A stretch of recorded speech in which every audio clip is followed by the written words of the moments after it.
sharing our stories connects us. Listen and be connected. Join us for the Conversation meeting weekly at the intersection of community and culture. Hosted by Mario Nunez and Joe King Carter. And Joe King Carter. Boy, I never get tired of saying that, Joey. Do you ever get tired of hearing that? No, I don't. You know, maybe we should let you record the opening to the show one of these days. Why? So I can sit there and listen to you say what I say. And now, Mario Nunez. And Joe King Carter. Hi, everybody. Welcome. This is The Conversation. If you're listening to The Conversation, then that means two things. It's Wednesday at noon, and it's also WMNF. You are tuned in to WMNF 88.5, or perhaps you're listening to us on the webs, on the internet, online at WMNF.org. Either way, we are tickled that you're here with us today. Absolutely. Happy week after Thanksgiving. I'm Mario Nunez. This is my dear broadcast partner, Joe King Carter, the aforementioned. Hey, Joey. Good afternoon. Yes, sir. Yeah, life is good. How was your week, Joe? It's a little too busy for me. Yeah, come on, share with everybody. I need some downtime. I know, share. And so I just have too much stuff going on. It's my fault. I have great gratitude that I'm a lucky guy to have so much work ahead of me. So it's okay. But I could use a day You could use off. an attaché. You could use a Cato. Yeah, Cato, you know. There are reasons why organized religions developed a Sabbath. Elaborate on that, please. Well, because they recognize rest. Those people that actually designed these religions, whether you believe it was a higher power or not, through them, they figured out that humans need downtime, and so they build into the system. This is when the Creator rested. This is when you rest. So I see the reasoning behind it. Either you rest by choice, or you rest because your body just gives out, and you will rest either way. That's a philosophical point that, right? If you don't rest, eventually karma will make you rest. But why come while we're on this subject of rest, and we'll get to our guest in just a minute. Hang on, because he's there. We know he's there waiting for us. It's his time, patiently. man. Why come, Joey, when we were like 19, 20, 25, even maybe 31? Yeah. You know, we could go and jump out of bed and jump into our boots and go to work and work a full day. Yeah. And maybe have a softball game that night and just do a lot of things. And then, but once you get up into your 6th or 7th decade of life, all that changes, man. I burned the candle at all 6 ends when I was that age. Right. And I used to think that cheating sleep was really a cool thing to do. Not really. Because it extends your lifetime because you have more waking hours. And it turns out now that the biology, DNA... I want it back. They say that if you're not sleeping, you're not healthy. Right. So, yeah, that's not good. Okay. All right. So there's your is. PSA, everybody. There's your PSA. Get your rest. Take your vitamins. Drink your juice and say your prayers. Okay? That's right. And take some time for yourself. There you go. To do nothing. These A personality types that never do nothing. I don't know who they are, but I am not an A personality. So what you're saying, Joey, is if I hear you clearly, and I think I do, because you're sitting right next to me. How can I not hear you clearly? Is contemplating your navel every once in a while is not a bad thing. Absolutely. Okay, get that lint out of there, Joey. That's right. Hey, Joey, who's our guest today, Joe? Well, I am so excited because we have someone here with us today who is, I think, known already to a lot of people in the area. He is a celeb of a certain force. If you are someone who reads newspapers, you have seen his name for a long time. Yes, sir. In doing some pre-research, I didn't realize that Craig was writing for that long a time. Don't give away any secrets. He's now. so young looking. I don't know how that happened. Don't give away any secrets. But he is a journalist. He is an book author. And I came upon this quote, and I just have to share it. He has been described by the Florida Heritage Book Festival as a living legend. Is that a lot of pressure? You know, I want Is that somebody a lot to of pressure? Call me a living legend. So anyway, we have with us today Craig Pittman. Hey, welcome, Craig. Hi. How's it going? This is where, Craig, if we had it, and we're going to put it in for next week's show, I promise. If we had an ovation-sounding sound effect, this is where we would plug it in. We could do it the old-fashioned way if you want. That's right. Yeah. So we're going to talk about you. The big grand slam. Yes, sir. Yes, sir. We're going to talk about you, Craig, a little bit more than you're probably used to in the world, because we're going to get to your accomplishments in Craig's life. usually the one doing the research. He's the one asking the I know. questions. He's a research guy. He's on the other side of it today. And he's probably been doing it every week of his life for most of his life. That's the part that amazes me about journalists. I was on the school newspaper when I was a kid in high school, but these guys that are writing every week, and have to meet that deadline. That's you got to have some sustainability there. So, at any rate, many of you know of Craig as a journalist and author, and we also share this, that we are all three Tampa natives. I mean, we're all Florida natives. Absolutely. Correct? Yeah. Absolutely. Yeah. So where did you grow up, Craig? What part of the world did you grow up? I'm from Pensacola. I always tell people I'm from Escambia County, where we put the scam right in the name, so you know what you're getting into. Wait a minute. He's off to a bell ring right away. That's good. My dad was a land surveyor, so he was always kind of working with the development community, and my mom was an avid backyard bird watcher, so I feel like I kind of grew up hearing that constant Florida conversation in the background of I have to support the family.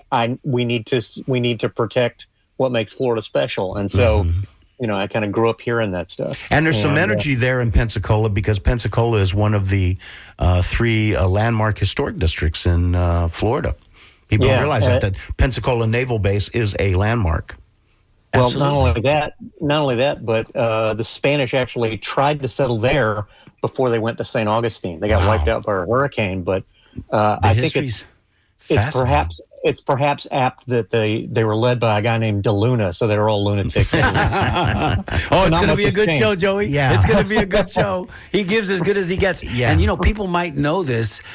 Craig validated for us that Pensacola and Jacksonville were vying to see which one of the two cities was going to be the capital of the state back when the state was chartered originally. And I think legend has it, and since you're the legend, confirm this for us, that two mounted horsemen started racing towards each other at a designated time, and wherever they met, that was going to be the city where they were going to plant the flag of the state capitol, and it happened to be in the area of Tallahassee. Am I close?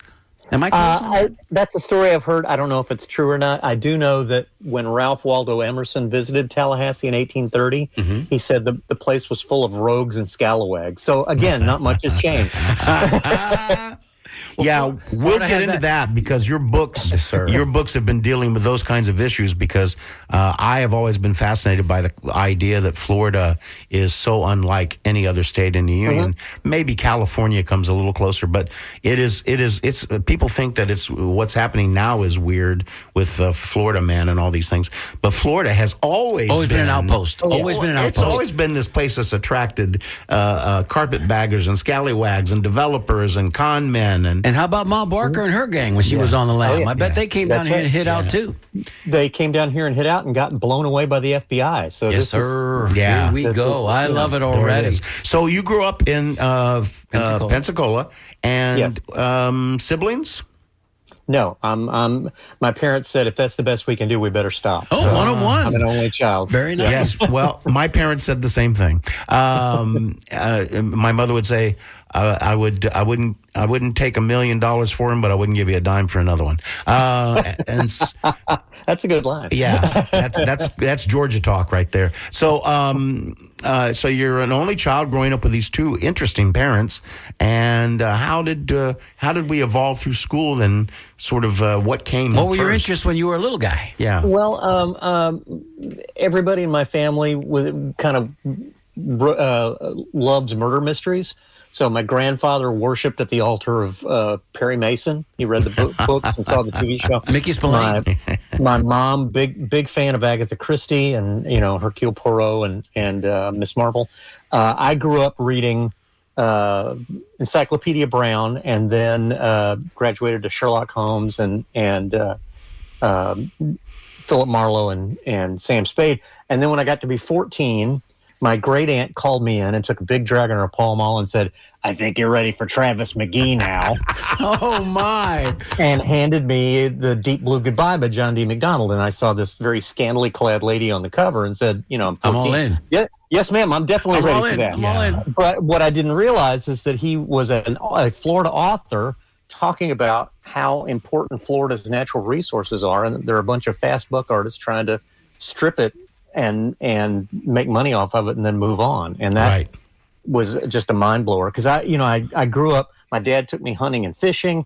My Boy Scout troop, we went camping and canoeing, and I loved the natural beauty of Florida. Mm-hmm. And the idea that there were people out there trying to take that away, I had no idea, and sort of set me on the course of what I have wound up doing. And so you graduated from what was the name of your high school? I graduated from Pensacola Christian High, and then went on to Troy State University in Troy, Alabama, home of the Fighting Prophylactics. It was very weird to be there because for the first time in my life, there was no beach anywhere. Right. I was going to ask you about that because where would I go swim? You got Bradenton here and you've got Tampa here, and we all grew up with that white sugary beach sand between our toes. Yeah. And when you get far enough away from it, and that cackle, that cry of the seagull, there's something missing in your life. Right.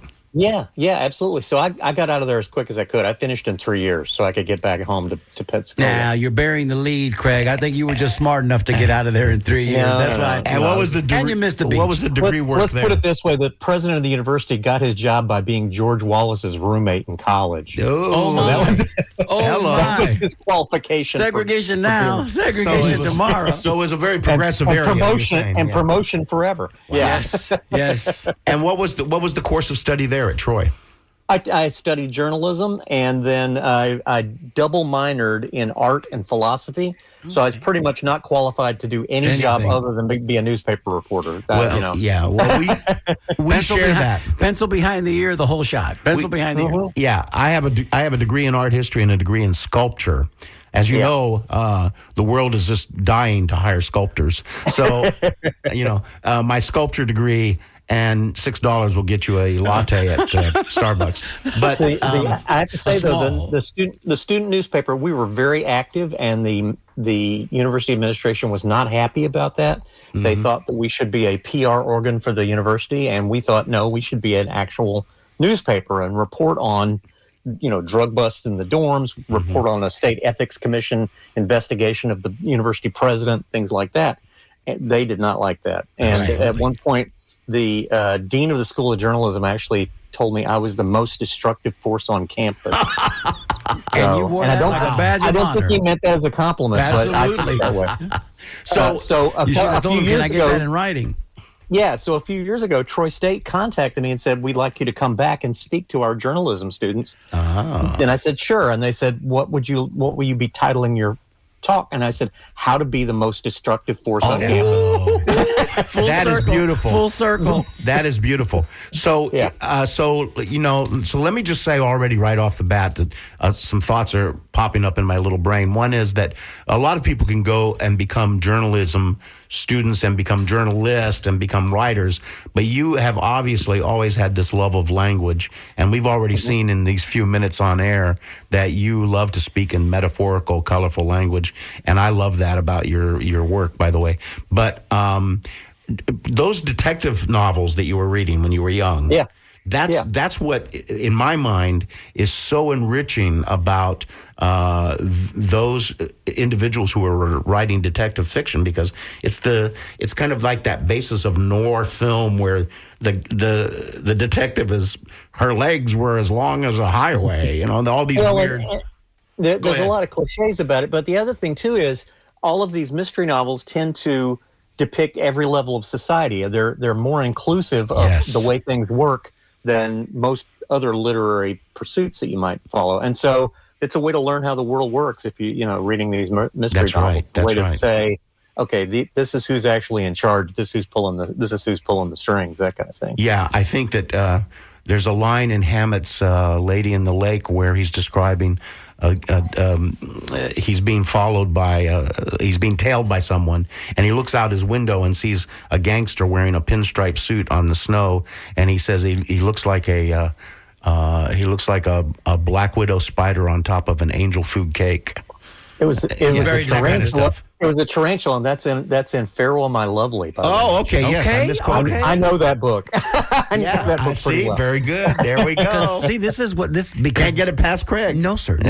Because this is what, when you're an only child, this is what you're left to, and it's not a bad thing. I was trivial when trivial wasn't cool. Yeah, I got it. But your time has come, sir. Yeah. Your time has come, and we appreciate the fact that you have all of this up there, and you're spilling a lot of it onto the pages of your books now. Yeah. You've been writing for how long? 30 years? 30 plus years? About that, yeah. Okay, so you probably started on a manual typewriter, changing ribbons and using that corrected tape and all that nonsense. Yeah, I started off using the Columbus system, where you discover a key and then you land on it. There you go. There you go. Beautiful. So now, in the course of all this, though, another part of your life that's happening is at some point you are married and become a father. How does that all happen? Newspaper work. My wife-to-be, we worked together in Pensacola, and then later wound up working together in Sarasota at the Sarasota Herald Tribune. That was her hometown paper. Mm-hmm. And got to be friends first, and then started dating, and and then things took off from there. We have two wonderful kids. We love them both so much. They were just home for Thanksgiving. One is now a lawyer in Jacksonville, and the other one is a librarian here in St. Petersburg. And as our lawyer son likes to point out, a lawyer is just an attack librarian anyway. Nice. Very nice. That's good. Yeah. So we stayed in Florida. I mean, there's the draw, there's the allure. And I guess you must have planted that seed early on, love of our state, our home state, which, gives us so much. I think people... they come here with different expectations, especially later in life, and they don't really have a full appreciation of what we grew up understanding organically. Like you were saying, conservation is the key. And if you come here and all you want to do is rape, pillage, and plunder and use the beautiful natural resources, that's not sustainable. I don't think it is. And thank goodness that you've been covering this for as long as you have. Yeah. So you wrote... Go ahead. It's just been I was just going to say, it's just been a privilege to get to know and to write about people who see what's about to happen and do their best to save their slice of paradise. And to say, this is the place I love. You can't do what you're planning to do. This is wrong. And in many cases they win. In some cases they lose. In some cases they delay things long enough for the circumstances to change. So it's always worth making a stand. And maybe, just maybe, that what we had alluded to at the top of the show, where Florida has always been this outpost, this place of refuge where you could go and hide, or you could just be whoever you wanted to be. Maybe that has been so pervasive that people feel like they can come here and just do whatever they want to do. And again, you have native Floridians. We are people that we have existed here for generations. In many cases, 5, 6, 7 generations. Right? It's just now that we're being overrun. Right? And I don't know how you feel about it, Craig, but I'll throw it out there right quick in the top part of the show. I kind of liked it when we had it all to ourselves. I kind of liked it when we weren't. But we never did. Florida has, except for Nevada, we have more outsiders living in our state than any other state. We have about 2/3 of the people here are people from elsewhere. And in many cases, they have sort of refreshed and renewed the things we have going on in Florida. I don't think we could make it without them.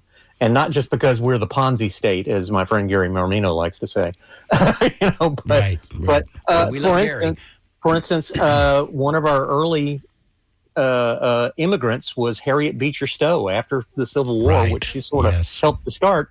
She moved to Florida and started writing letters to people and writing columns for the newspapers, encouraging people to come visit. She sort of started the tourism industry, and her brother set up our educational system. So those are two two people who moved to Florida and actually did really good things for us. And also, Florida has a late date start.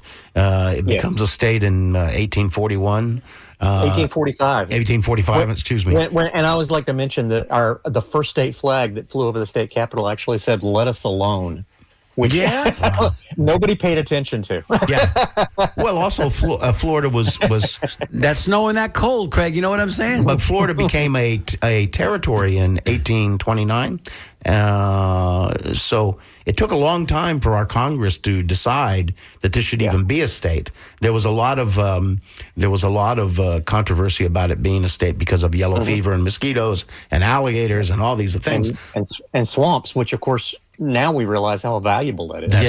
That's right. Back then we did not. But I think your point is well taken. That in a way, now we have now become Florida natives, but there was a time where everybody was from somewhere else, and. Yeah, that's the way to kind of look at it. What do we get? 23 million now, Craig? 25 million? Where 23 million, and their names are... No, I'm just kidding. 23 million and growing. But I mean, I think the other issue is that you address a lot, and I was listening to your podcast, which we'll talk about in a second, but about our environment and development, that Florida is... I guess if you live in the Appalachians and you're looking at mountains, you think, well, nothing can destroy a mountain. That's always going to be there. But Florida has this incredibly delicate ecosystem, and it's aquifer and it's wetlands. It's very nuanced, right? Yeah, it's subtle in a way that people don't realize. And if you come here from out of state and you've lived only in a commercially overbuilt area, then you don't realize that there are wetlands around you, in fact, and that they're important. And how important they are. Thank you. Yeah. And they're highly important, and we also have created apparently a huge welcoming strategy for developers, and that's a problem we're talking about. I know you were talking about, you and your podcast partner were talking about development control and how we're going to do that. It's a fascinating subject. Give us your sentiment on that on the air on our show. We had it under control starting from 1985 to 2011. We had the Growth Management Act. It was passed under Bob Graham, and all 67 counties had to prepare plans for future growth. And we had a state agency, the Department of Community Affairs, that looked over all those plans and said, this works, this doesn't work, you need to work this out so that you're in harmony with the counties around you and that sort of stuff. And you have to make sure that all the infrastructure is in place before the new development starts building. Otherwise, people are going to move in and they won't have a sewer plant to hook up to. So that made perfect sense. And then Rick Scott got in and pulled it all apart and threw it away. Right. And we've been out of control ever since. We've just been a car speeding down the highway with no roadmap. We'll talk about nobody at the steering wheel, really. I mean, yeah. So well, the developers are at the steering wheel. That's such a good point. So how important is they get oversight? Whatever they want. That's how important is oversight as we are finding out now. It's critical, and we've got an upcoming in November. So maybe we can help turn things around. Maybe with your help, Craig, and your mighty pen, which is mightier than a sword. Do something for us, Craig. We need you. Anyway, but let me. I digress. He's already working on it. I digress. I want to ask a question because as we mentioned. The wetlands and the sensitive ecosystem that lends itself to. What was it like growing up with a mom who was either she was an amateur or a professional ornithologist? Amateur. She was an amateur bird watcher. We never missed a Jacques Cousteau special. Oh no, neither did we. We never missed the National Geographic specials coming on. Oh my gosh. She always had bird books available, and she turned me on to a Florida writer named Jack Rudlow, who is still around, and he wrote all kinds of great books about Florida wildlife and Florida nature. And that was a really good education for me as well. Birds are fascinating, right? Not just birds, but Jack is a marine biologist. So he wrote about the living dock of Panacea. That was one of his books, and writing about all the marine life that was available just right off the dock of this one place in the Panhandle. And just wonderful, wonderful education available in those books, which may be banned now. I don't know. Well, there you go. Well, part of the issue, regardless of who's at the political helm, although I think we know what's happening there, is that if you're running for a seat in anywhere, county commission, city council, whatever it is, the moment you begin to speak about limiting development, your opponent is going to say, oh, so you're against jobs. You're against positive growth. You're against this. You're against that's not American. So the problem is it's hard for someone at any political level to really. Don't you think? I'm actually asking you this question. No, I mean, you're opposed to property rights. Property rights made America great. How dare you? Yeah. And the point I always make is, well, what about the property rights of the people living next door? Exactly. That don't want this development to come in and ruin the place that they already love. That's right. And so trying to balance those things is important. And the other thing, too, is I think people are starting to really figure this stuff out, that in Florida, the environment is the economy. And if you screw up one, you screw up the other. Thank you. We saw that last year when people from both parties and no party at all came together to protest very loudly against the governor's plan to build golf courses in the state park. Yes.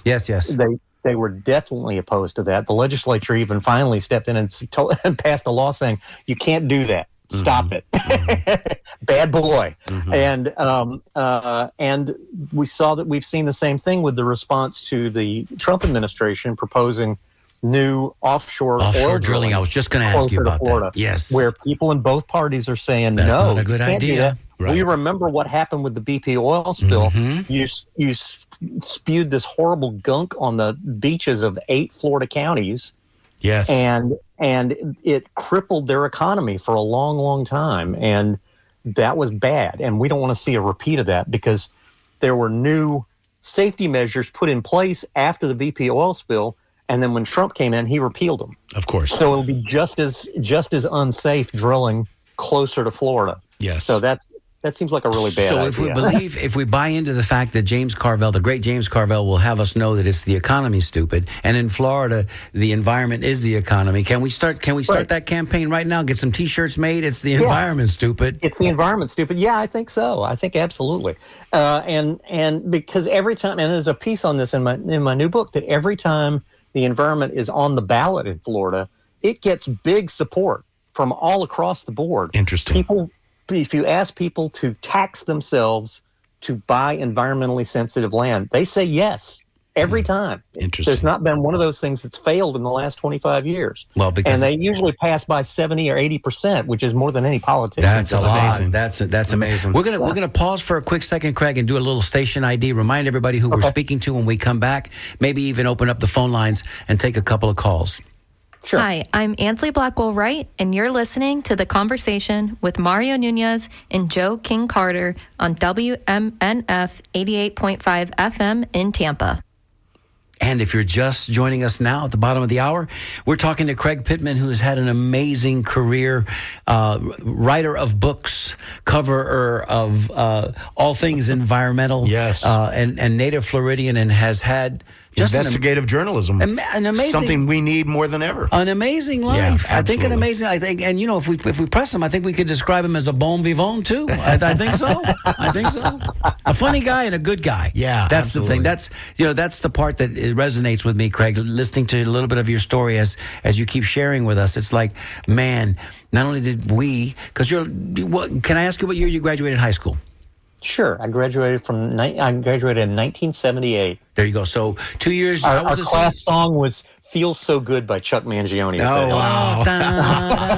wow. The late, great Chuck Mangione. So you were a sophomore when I was a senior. So, and we're all in the same class, right? We were either baby boomers or Jonesers. And you and I are Jonesers, by the way. Look that up in case I'm a Joneser. And you are a Joneser. You're the top end of the Jonesers. Yeah. 54, I think, was when Jonesers started. Yeah. The last half of the boom, the baby boomers refer to themselves as Jonesers. We'll discuss that on another show. But I think we grew up at such a great time because, you know, there was still promise that we still had visions of sugar plums dancing in our head, man. I mean, things were still available to us. And we also saw this when it was in its pristine state. So to see all of these changes, it kind of demoralizes one, but it also makes you want to fight a little bit harder because we know what it once was. And I just like I alluded to, you know, those beaches, man, they're glorious. And they were. And they have a special place in my life. Joe grew up in Bradenton. Yep. No more beautiful beaches down there than in Bradenton. Now you have to have a lot of money to live on one, but nonetheless. And you're up there in the Panhandle doing the same thing, running around on the beaches up there. So what you're saying is that what I'm sort of hearing you saying is that the environment could be the one place where both parties could meet. It is. It absolutely is. Florida's first wetlands protection law was passed at the urging of a Republican member of the Florida legislature, a guy named Warren Henderson, and they actually named it after him. And Republicans have done a lot to help out the environment through the years, not just in Florida but elsewhere. It was a Florida man, Nat Reed, a Republican, who co-wrote the Endangered Species Act under Richard Nixon.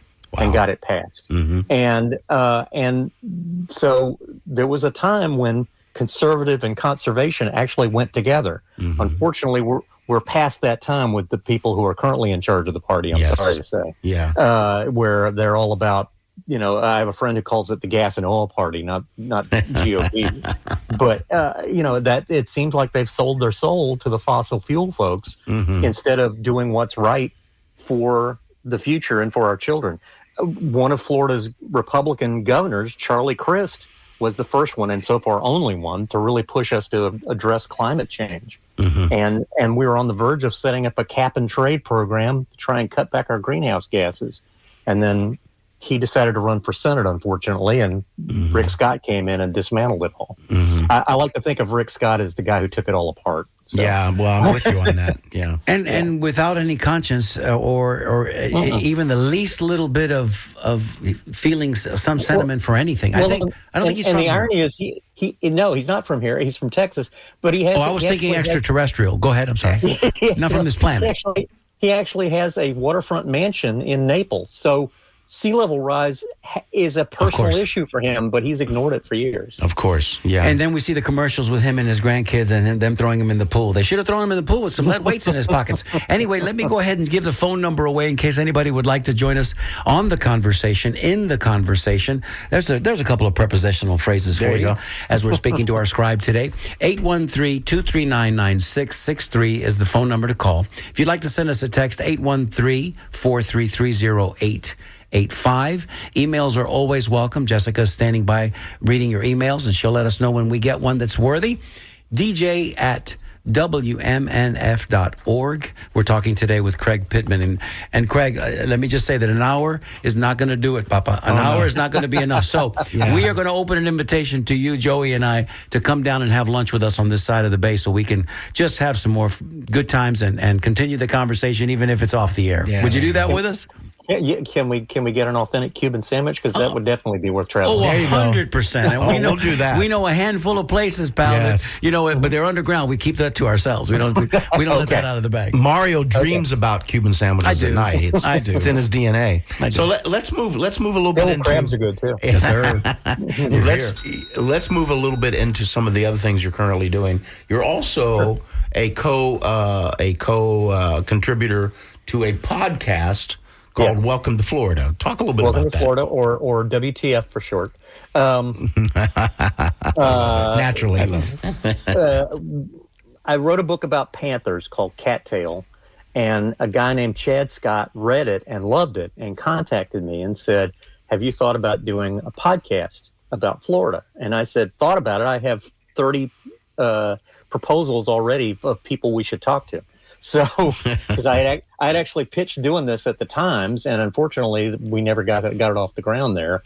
And then I got laid off by the Times in 2020. But when Chad contacted me, I said, yes, and I'm ready. If I knew how to do it, I'd already be doing it. And Chad said, I know how to do a podcast. Let's set it up. And we've been doing it for 5 years now. It's a lot of fun. I line up most of the guests. Chad handles all the technical stuff. And we share the hosting duties because I think we make a really good team. I'm a native, so I know a lot of stuff, but I kind of assume that everybody knows it, and that's not true. And everybody loves it. Chad is a transplant from Wisconsin, and so he's been here about 10 years, so he knows some things, but there's a lot he doesn't know. And so, for instance, we did a show recently about now I'm drawing a blank on his name. The guy who invented country rock. Country rock? He was from Winter Graham Haven. Parsons? Yes. Thank you. Yes, we did a show Thank you, about Jessica. Graham Parsons. And Bob Keeling, who wrote a biography of him, was our guest. And Chad, huge fan of Graham Parsons, had no idea he was from Florida. Or that Florida played a huge role in making him who he was. And so, it's been a great team to do these shows. Chad lined up one of our best guests we've ever had, who was the son of one of the Florida Highwomen, the artists who went around painting natural scenes of Florida. And he talked about how that group came to be and what they did, and some of the inside stories about the things that they did that just blew me away that I had no idea about. So I'm constantly learning new stuff about Florida, so I don't know it all either. Right. And the podcast is a lot of fun. But I will say this, Craig, you know more than most. I'll give you that. Listen, we're going to take a couple of calls. Do you mind? Let's see if they got some questions for us that you might be able to answer. Sure. Hey, David Bryan from Tampa, you're on the air. What say you, sir? Oh, hey guys, how are y'all doing? Good, thank you. Thanks. Yeah, I enjoyed being on your show recently, back in earlier. Oh, this is White Pep? Yeah, it's White Pepper, oh, baby. Well, they put David Bryan here, but that's not his last name. His name is Bryant, right? With a T? Yeah, with a T. Okay. All right. Well, see, I didn't think it was David Bryant. Oh, they should have just put White Pep.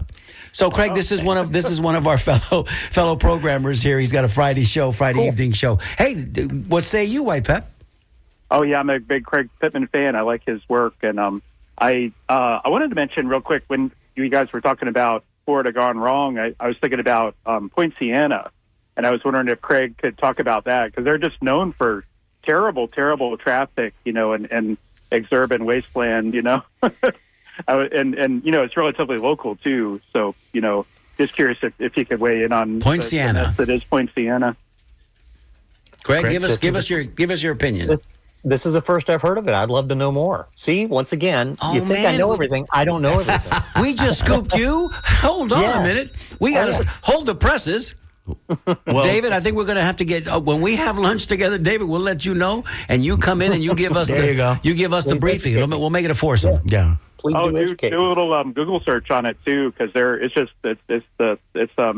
just seems like the worst of the kind of platted out subdivisions that like the Mackle brothers did, or the Rosen brothers, and that whole history of those developments is really interesting, I think. But, and David, approximately where is Point Siena? Point Siena? It's actually it's between it straddles the line between Polk and Osceola counties. Okay. So and it's just kind of due south of Kissimmee, basically. Interesting. And you're saying that development is running awry there. Running amok. Well, I did a column recently about that Polk County is sort of the future of Florida, because development has totally been absolutely running away with things there. And they become sort of desperate for water and sewer hookups. And they're trying this really risky water experiment where they're trying to drill into the brackish part of the aquifer and then treat the water when it comes out, so it becomes what could go wrong? Drinkable. What could go wrong? Toilets attack. What could go wrong? It's really expensive too. So the era of cheap water is over there. That's for sure. Wow, David, thank you so much for your call. You know we love you, brother. Thank you. White Pepper. Thank you. We'll see you soon, and you're going to be included in that lunch date. We promise. David's a great guy. We'll go to the next caller right quick, and this is Greg in Tampa. Greg, you're on the conversation with Craig Pittman today. Hello. Hi. Well, all right, great show. Liked everything you said. Actually, it's weird because I'm in Point Siena right now. Oh, well, hey, hello. How's the traffic? Hello. Give us a traffic report. All things that's same as usual, but all things connect. And I tell you what, my biggest problem is I see, and I'm not a Floridian, don't hold that against me, but I've been here for about 25 years. So I'm almost a native. It's earning your stripes, sir. Earning your stripes. There you go. If I live long enough. In any event, I see sprawl that wasn't here before. I mean, where we have warehouses that are just covering farmland. I mean, our farmland is gone. I mean, it's And I call it our farmland because, quite frankly, it belongs to everybody. The consumers in California and the Midwest, the strawberries and stuff like that. So, the world's connected, but we're seems like the current administration has absolutely no respect for farm-producing states, and this happened in California too. So I mean, it's really got to reverse itself. Yeah, Good point. We appreciate the sentiment. I feel so bad for farmers right now, especially in Florida, because think about what all they're dealing with. They're dealing with tariffs. On things that they need. They're dealing with immigration crackdown that's scaring away their labor. People who would pick the crops. And they've been dealing with natural disasters like hurricanes that wiped out a big chunk of Florida's orange crop. So those are all things that they're having to cope with. And, you know, there's our legislature last year, the Florida Senate president was pushing what he called a rural renaissance, and they sidelined that as fast as could be. Basically, the rural renaissance went off the side of the railroad tracks because it interfered with developer plans. Right. They wanted developers to have control and be in the driver's seat still, and they didn't want the people in favor of maintaining rural lands as rural to have any say in what would happen to their future. And so now you've got 25 local governments actually suing to overturn one of the laws that they passed last year that handcuffs the local governments from trying to protect those lands. And the local governments are saying, whoa, you can't do that to us. Interesting. Greg, thank you so much for your call. We appreciate you collectively for being there and listening to us today and participating in the show. Thanks so much. Well, I love WMNF and I love all the programs. And by the way, my entire family's in journalism. Oh, man, that's cool. Great. That is some good stuff right there. Thank you, sir. I should say, I'm so sorry because obviously they won't be able to put you in the good nursing home when the time comes. That's probably true. Be nice to your children. Be nice to your children. That's all I can say. So yes, and the developers don't live here anyway. Do you know that's the crime here? Yeah. That's the sin. Yeah. That they don't live here. They're just utilizing all of the beauty of the land and the space that we have available. And Florida's a pretty big state geographically speaking. You know, it may not be too wide, but it sure is long, and there's still plenty of open spaces that can be ruined if we're not vigilant. And a lot of them are very, very careless about this stuff. Pulte Homes, which is one of the big home builders in America, there's a piece in my new book about how Pulte Homes came in and wiped out about 30 gopher tortoises on one piece of property in one of the central Florida counties, and they actually took them to court and charged them criminally. With violating the state's laws protecting gopher tortoises. They wound up just pleading guilty and paying a minuscule fine. I mean, it was then for good measure, you become the Secretary of Housing and Development, don't you? Yeah, isn't that what happens? Yeah, exactly. You fail upwards. Yeah, exactly. This is a beautiful thing. Yeah, and you also, you know, the if we start to encroach on the population of bears, well, then just pass a law to go out there and kill them bears. Oh, don't get me started. That's what I just finished writing a column about. Is the bear hunt starts on Saturday? Yes, and the science behind it is totally bogus. Of course, people should do whatever they can to protest this. Absolutely, and stop it. We've got another caller. Let's go ahead and honor this caller from Clearwater. This is Terry from Clearwater. Hi, Terry. Hey, how are you guys doing? Thanks for taking my call. Of course. I've lived in Florida for 70 years, and I've watched them make a lot of communities out of bay bottom. Where they used to run the seawalls out into the bay and then pump the mud behind it and create Mandalay and places like that in Clearwater. I watched them build it so they can say what they want, and if they don't say that, they're lying. Right. Because I watched it happen. You do that kind of stuff now, you go to prison, but it's a little late. Correct. But what concerns me is when he started talking about that Poinciana, you know, this river of grass that starts up in Payne's Prairie and is supposed to work its way down to the Everglades, it's got lots and lots of dams by communities, not dams, so to speak, like the ones we have dozens of blocking off spring-fed rivers. But cities creating dams and developments. And we've got the green swamp there. Mm-hmm. Yeah. And you're right there. And when are they going to stop? And, you wave a few dollars. And, I got kind of encouraged for a little bit when Dimmitt, of the Chevrolet people, they did a thing on the Florida Trail and Florida Wildlife Corridor. And Mallory Dimmitt, yeah. Pam Bondi was involved in helping them with that. Not anymore. Well, she's lost her mind completely. I'll go so far as to say that, Terry. She's completely lost her mind. And embarrassing a lot of folks here in Tampa. 100%. I was hoping that she was going to go up there, make a jackass out of herself, make a name for herself, say, okay, I've been Attorney General, I quit. Yeah, bring some pride to her family name and to the folks in Tampa that know her. But that wasn't the case, Terry. We're about to close the show, but listen, thank you for bringing these points up because as Craig has alluded earlier, that whole water system, man, that sea of grass, the Everglades, the river of grass. Forgive me. By communities, and now they're talking about building around the green swamp. Are they correct? No, it's just said. Listen, that is what is the delicate balance that this state has always kind of survived in. And we need it. We need all of it. That's where, we're surrounded by water on three sides, being the peninsula that we are, but we can't drink that stuff. No, you can't drink that salt water. The middle keeps the rest of the state alive. 100%. Good God. Thank you, Terry. Listen, we hear you. We validate your feelings. All my life I've seen it. And I can remember my father screaming, what in the hell are they doing? I bet you Craig's mother was screaming the same thing, too, and father as well. Yeah. Thank you, my brother. Thank you for listening. You, Terry. Thank you for your call today. We appreciate your comment. We appreciate you. Good luck. Thank you, sir. Listen, and that just lends itself to the natural commentary that, I'm going to say it. Here we go. Elections have consequences.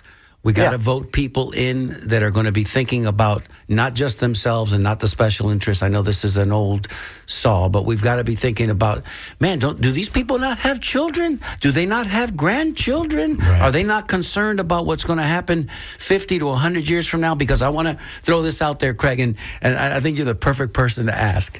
And here we go.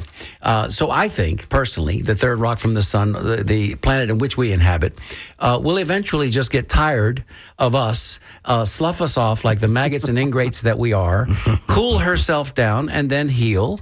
And then whatever emerges from the ooze will have to figure it out on their own. But I don't think... Wow, that's a lot. That's a big metaphor. That's a lot. I don't think we're going... a much longer... field of view than I have. But you know what I'm thinking, though? Craig's working week by week. I know, as we all are. But I'm just thinking that really and truthfully, we should be better stewards of the land and the water and the air. And why are we going to... we should elect people who are Thank you. That's but we've obviously... We can leave it right there. Obviously, we've hit upon a chord about the environment. And but let's also, because that's a big issue that we will not totally settle today. We will bring Craig back to talk about that. Yeah, we can talk about that, certainly. Let's talk and there's a lot of environmental stuff in my new book, Welcome to Florida. And let's talk about your new book. Please. Sure. It has a wonderful cover by Andy Marlette, who was the editorial cartoonist at the Pensacola News Journal. And it has pieces in here on Jimmy Buffett starting the Save the Manatee Club with Bob Graham. It's got pieces about Florida having more nudist resorts than any other state, and how did they handle the pandemic? Because for once they all had to wear something, right? Even if it was a cover on their face, it was just a cover on their face, but you had to wear something, and they were freaking out about that. And also, as I mentioned, some stories about people who said no to things that were going to threaten their community. The very first story in the book, in fact, is about a developer who sounds like a guy who stepped out of the pages of a Carl Hiaasen novel because he wore alligator shoes with alligator eyeballs on them.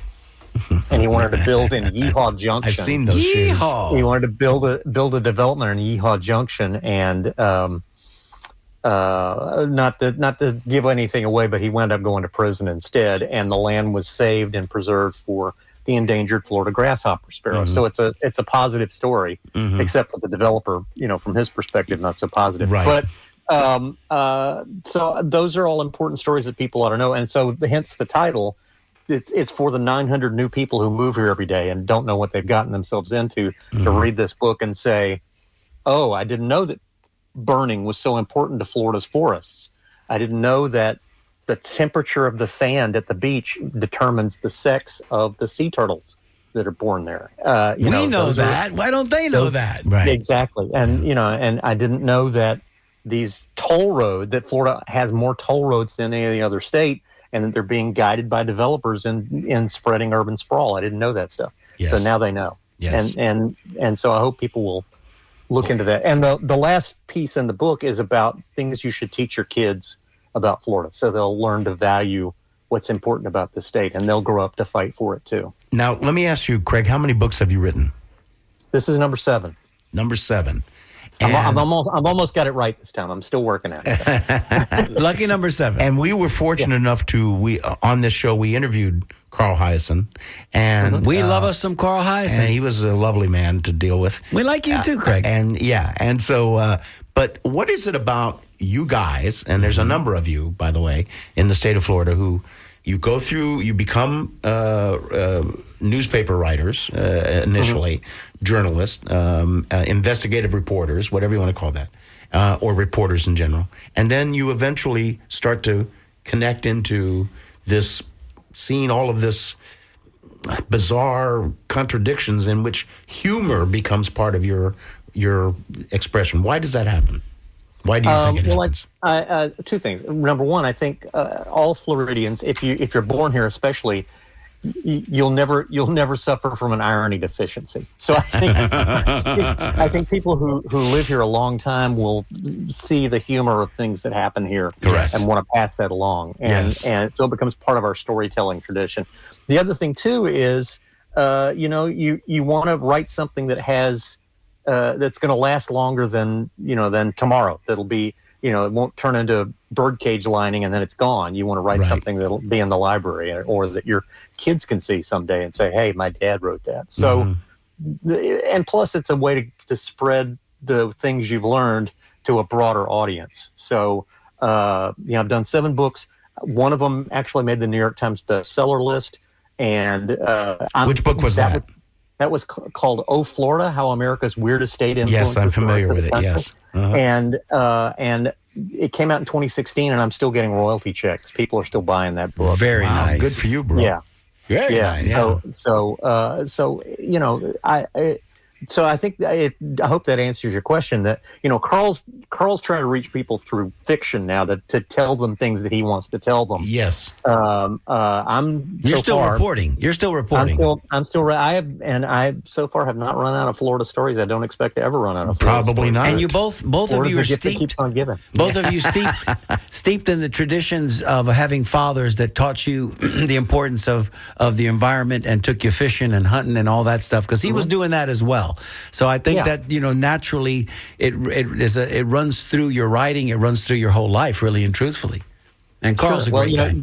Bear in mind that carrying a gun and saying you're hunting is the Southern man's excuse for taking a walk in the woods. Ain't that something? There you go. Ain't that something? So did you do any of the traditional stuff when you were growing up? Did you chase a little league baseball around? Did you play flag football? Did you do those things? I desperately wanted to be a baseball star, and I was terrible at it. So that opened my eyes that maybe I should focus my talents in another direction. But you could always write about baseball. See, there you go. And one of the best journalism jobs I had an editor named Royal Blank who assigned me one spring. He said, "You're going to cover spring training baseball, not the games, but the culture." Oh, how great is that? And so, what years were those? Just curious. Oh gosh, it was like early 2000s. Okay. So I got to do a feature story about Wilbur Snap, the only baseball organist to get thrown out of a game because he played a song the umpire didn't like. There was a dispute. Can you imagine getting the heave-ho from the umpire? It was great. The umpire was 22 years old, very sensitive. Oh, wow. And there was this close play at the plate. It went against the Clearwater minor league team. And so Wilbur Snap played, now they're the Threshers. Back then they were the Phillies, Clearwater Phillies. Wilbur played Three Blind Mice. And the umpire took offense. And he had enough. Him and then gave him the thumb and threw him out. Let me say, Craig, because we're just up against the hard clock, and I hate when this happens because we're just having such a ball talking with you, man. This hour flew by. We're going to get together. We'll meet you in person, do a little face-to-face time here with a good Cuban sandwich and a café con leche, and we'll spring for that devil crab for sure. Did you have fun today?